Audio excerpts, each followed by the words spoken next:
a décidé d'aller sur Versailles. Voilà, donc là, maintenant, on l'annonce officiellement. Et pourquoi Versailles? Pratiquement parce qu'on doit faire un plat qui ressemble à la France. Donc on a cherché pendant 2 mois, 3 mois, ce qui ressemblait le plus à la France, automatiquement. Pour nous, la cour de Louis XIV, c'était la première cour royale où on a commencé à faire des grandes fêtes. Le clin d'œil est vraiment là-dessus, les jardins de Versailles, automatiquement, et on va dire le dîner ou le repas de Louis XIV en 2013. Donc c'est vraiment notre concept. Autour de ça, après c'est la sculpture, c'est l'architectural, c'est de la réflexion. Donc c'est pas que de la cuisine.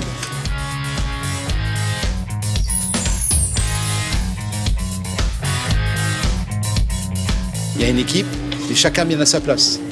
Moi, je donne quelques conseils, Jérôme en donne, François, etc.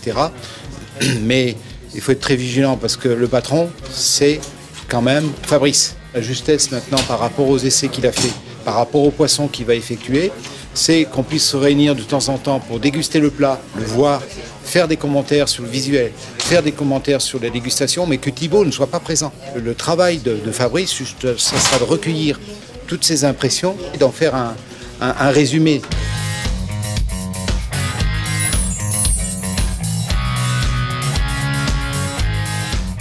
Il y a ce marché de saison qu'on a fait ce matin, donc c'est vrai qu'on est dans des conditions, c'est pas exactement Lyon, mais du moins c'est pas l'entraînement classique non plus, donc c'est bénéfique.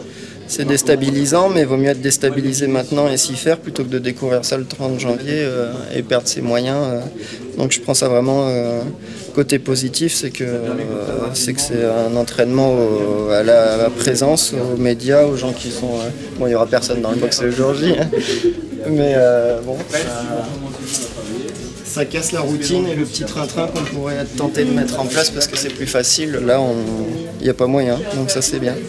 Je peux tenir à ce que, en fait, moi j'arrive une fois que tout était calé. Comme ça, j'ai vraiment un briefing complet, je sais tout ce qu'il y a à faire et il n'y aura quasiment pas de modifications à faire. Et en fait, ça permet de ne pas s'embrouiller et de toujours faire quasiment la même chose.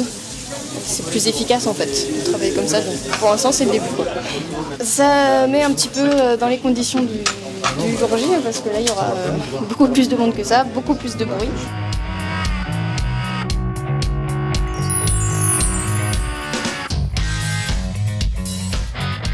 C'est quelqu'un qui réfléchit beaucoup.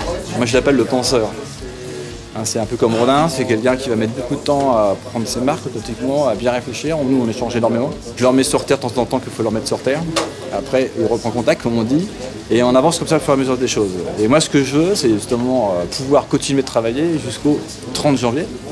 Et comme on a fait sur la France, en fait, quand on a envoyé le plat pour gagner la sélection française, il a augmenté le niveau pendant le concours. Le samedi d'avant, on est passé tout juste, et pendant le concours, il avait une heure d'avance. Et ça, c'est très rare chez les cuisiniers aujourd'hui, de ne pas subir l'émotion, entre guillemets, d'être capable, dans une grande compétition internationale ou nationale, d'augmenter le niveau et de franchir 6,20 m le 6 mètres. On a eu le poisson qui est sorti hier, donc il y a encore une phase de création. Donc on n'est pas encore rentré dans la répétition pure et dure où les recettes sont arrêtées. Et le but, c'est de jouer avec le chrono. Là, il y a encore une phase de créativité tout en gardant dans un coin de sa tête, en fait, vraiment l'idée que le jour J, il faut que ça sorte en 5h35. Donc dans la créativité, il faut tout de suite y intégrer le côté rationnel. On est parti sur 2 entraînements par semaine complets, c'est-à-dire en conditions réelles du concours.